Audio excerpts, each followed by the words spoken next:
नमस्कार, welcome to my channel. मैं हूं मनीषा। दोस्तों, आज की वीडियो में हम जानेंगे वर्ष 2023 में गणेश चतुर्थी का व्रत हमें कब करना है, व्रत किस प्रकार किया जाता है, क्या क्या चीज़ें हम भोग लगाते हैं, व्रत करने के क्या नियम है, क्या फलाहार करेंगे। बहुत सारी महत्वपूर्ण बातें गणेश चतुर्थी व्रत से होंगी जो कि इस वीडियो में हम आपके साथ शेयर करेंगे। तो वीडियो पर आप इन तक बने रहें जिससे सभी जानकारी प्राप्त करके आप भी यदि गणेश चतुर्थी का व्रत कर रहे हैं तो इस तरह से करके भगवान गणेश की प्रसन्नता प्राप्त करें और अपने सभी विघ्नों का विनाश कराएं।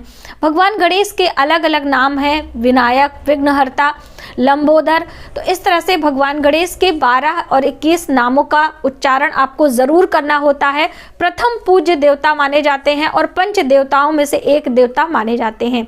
12 महीने होते हैं और 2 पक्ष आता है, शुक्ल पक्ष और कृष्ण पक्ष। तो दोनों पक्षों में जो चतुर्थी तिथि आती है वो भगवान गणेश के नाम ही समर्पित है।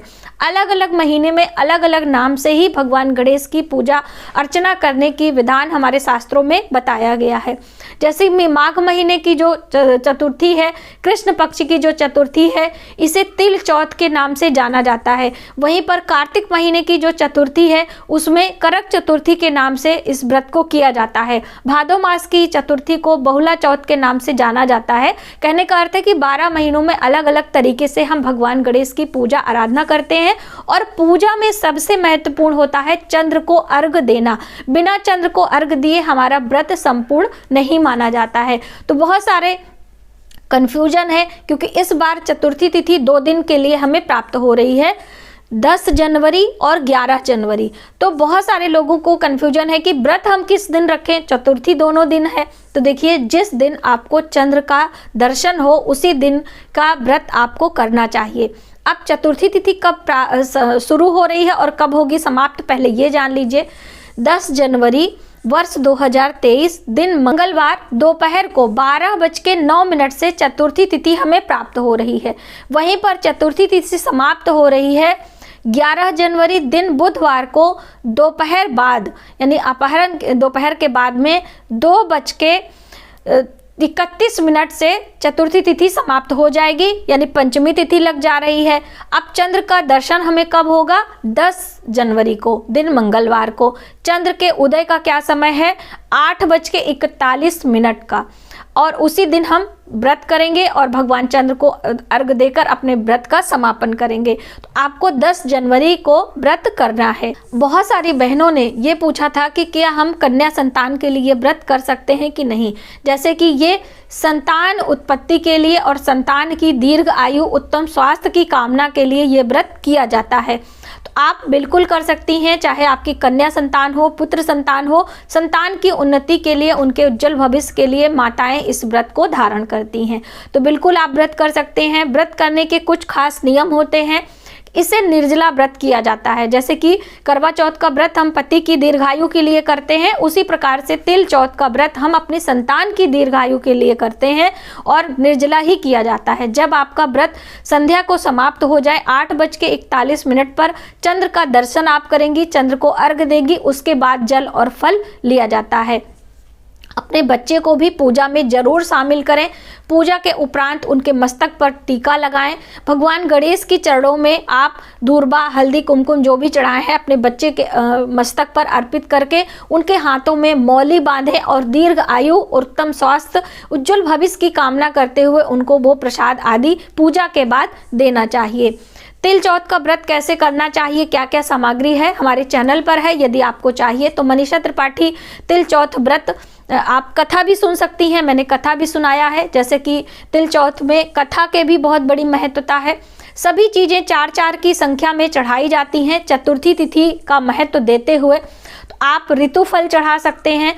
इसमें मोदक का बहुत बड़ा महत्व होता है। तो तिल, काले तिल का लड्डू, सफ़ेद तिल का लड्डू, रामदाने का लड्डू, और जैसे कि ये पुत्र के लिए व्रत किया जाता है, संतान के लिए, तो इसमें सिठौरा भी चढ़ाया जाता है हमारे परिवार में। तो जैसे आपके कुल परंपरा में नियम हो उस तरह से आप कर सकते हैं। माघ महीना होने के कारण काले तिल की भी महत्वता है। तो काले तिल का इस्तेमाल आप ज़रूर करें। सुबह स्नान करते समय आपको अपने बालों में काले तिल लगाकर स्नान करना चाहिए। और वहीं पर काला तिल माघ महीने में आपको खरीदना भी नहीं है, पौष के महीने में ही तिल खरीदने की बात कही गई है। तो आप पहले से, जैसे कि मेरी वीडियो आपको पहले ही मिल जाएगी, तो आप पौष के महीने में ही तिल ढेर सारा खरीद कर रख लें, क्योंकि पूरा माघ का महीना तिल त्योहारों से संपन्न होता है, तो बहुत बड़ी महत्वता है। तो आप ये कार्य ज़रूर करें। अब जो हम व्रत करेंगे वो आपने निर्जला करना है। यदि कोई परेशानी है, आप गर्भ से हैं या फिर आप किसी बीमारी से पीड़ित हैं, तो आप जल और फल लेकर भी व्रत कर सकते हैं। बहुत ज़्यादा आप परेशान ना हो, लेकिन नियम तो निर्जला व्रत करने का ही है। इस तरह से ध्यान रखें। पूजा हमें कहाँ करनी है और कैसे करनी है, थोड़ी सी जानकारी ये भी आप ले लें। पूजा हमेशा तारों के छांव में करनी चाहिए। यदि आप बालकनी में करें, छत पे करें, यदि ऐसा स्थान नहीं है तो आप अपने रूम में ही पूजा कर लें।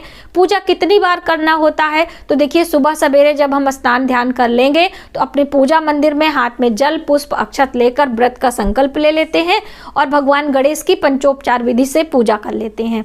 संध्या के समय आपको एक आसन लगाना है, लकड़ी का पटा, उसके ऊपर शुद्ध साफ वस्त्र बिछाकर भगवान गणेश की प्रतिमा रखनी होती है। भगवान गणेश की पूजा अकेले नहीं की जाती है, मैंने कई बार आपको वीडियो में बताया है। हमेशा रिद्धि सिद्धि या फिर उनके परिवार यानी पिता महादेव, भगवान शिव भोलेनाथ और उनकी माता पार्वती के साथ में करना चाहिए। तो पूरा शिव परिवार की प्रतिमा आपको रखना चाहिए और सबकी पंचोपचार विधि से पूजा करनी है। स्नान कराएं, अक्षत के रूप में तिल चढ़ाएं और भगवान गणेश के प्रिय पुष्प जो भी हैं आप उन्हें चढ़ा सकते हैं। दूर्वा घास जरूर चढ़ाएं। दोस्तों, भगवान गणेश की पूजा में दूर्वा घास, समी पत्र, बिल पत्र, तेज पत्र, ये सभी पत्र भगवान को प्रिय हैं। मदार के पत्र तो आप अगर पास में आपके है तो आप लेकर चढ़ा सकते हैं, वरना आप सिर्फ बिल पत्र या फिर दूर्वा घास से भी पूजा कर सकते हैं। भगवान गणेश की पूजा में जो मैंने आपको दूर्वा घास, एक विशेष उपाय भी हम आपको बताना चाहेंगे। कोई भी आपकी मनोकामना हो, विवाह संबंधी, धन संबंधी, आपके बच्चों की विद्या संबंधी, तो आप 27 दूर्वा लें, अंकुर वाले 27 दुर्वांकुर लें और उस दुर्वांकुर को भगवान गणेश के मंत्रों से 27 बार मंत्र पढ़ते हुए एक एक दूर्वा आपको चढ़ाना है। यदि 27 के बंच में आप ले सकें तो अति उत्तम है। इसके लिए स्पेशली मैंने एक वीडियो दी है, तो वो वीडियो आप देख सकते हैं। इस तरह से यदि आप गणेश चतुर्थी पर ये उपाय करते हैं तो आपकी कोई भी मनोकामना हो वो पूर्ण होती है। उसी तरह से 4, जैसे चतुर्थी तिथि का महत्व देते हुए 4 की संख्या में सभी चीज़ें चढ़ाते हैं। मौसमी फल जो हैं, इस मौसम में नारंगी, बेर के फल आ जाते हैं, वो साथ ही अमरूद, ये और शकरकंदी, इस तरह से 4 फल जो भी आपके परिवार में चढ़ाए जाते हैं वो आप चढ़ा सकते हैं। बहुत सारे लोगों के यहाँ गाजर, मूली, ये सभी चढ़ाई जाती है, तो यदि आपके परंपरा है तो आप चढ़ाएं, वरना आप ना चढ़ाएं। तिल के लड्डू, काले तिल, सफ़ेद तिल, रामदाने, मोदक, ये सभी चीज़ें चढ़ाई जाती है, जैसे कि मैंने पहले ही आपको बताया। तो 4 प्रकार के लड्डू, 4 प्रकार के फल और गन्ना भी चढ़ाते हैं। देखिए, गन्ना माँ लक्ष्मी से संबंध रखता है, समृद्धि से संबंध रखता है, तो आप गन्ना जरूर चढ़ाएं। कहते हैं कि जो बच्चे के लिए पहाड़ चढ़ाया जाता है, सुबह सवेरे उसी गन्ने से उसे तोड़ा भी जाता है। जब बच्चे का जन्म होता है या विवाह होता है तो हम लोग बधाई पूछते हैं और उसमें वो पहाड़ चढ़ाया जाता है। ये सभी जानकारी मैंने चैनल पर दी है। 1.25 किलो गुड़, 1.25 पाव जो काला तिल होता है वो स्पेशली चढ़ाया जाता है और फिर उसे दान किया जाता है। ये हम अपने घर की समृद्धि के लिए करते हैं, हर वर्ष इसे करना चाहिए। इस तरह से व्रत करें। जब आपका व्रत संकल्प पूरा हो जाए, यानी कि चंद्र का उदय हो जाए, चंद्र उदय का समय क्या है, 10 तारीख दिन मंगलवार को 2023 की हम बात कर रहे हैं, रात्रि के समय 8:41 के चंद्र का उदय हो रहा है। उसी समय आप भगवान चंद्र को अर्घ देंगी।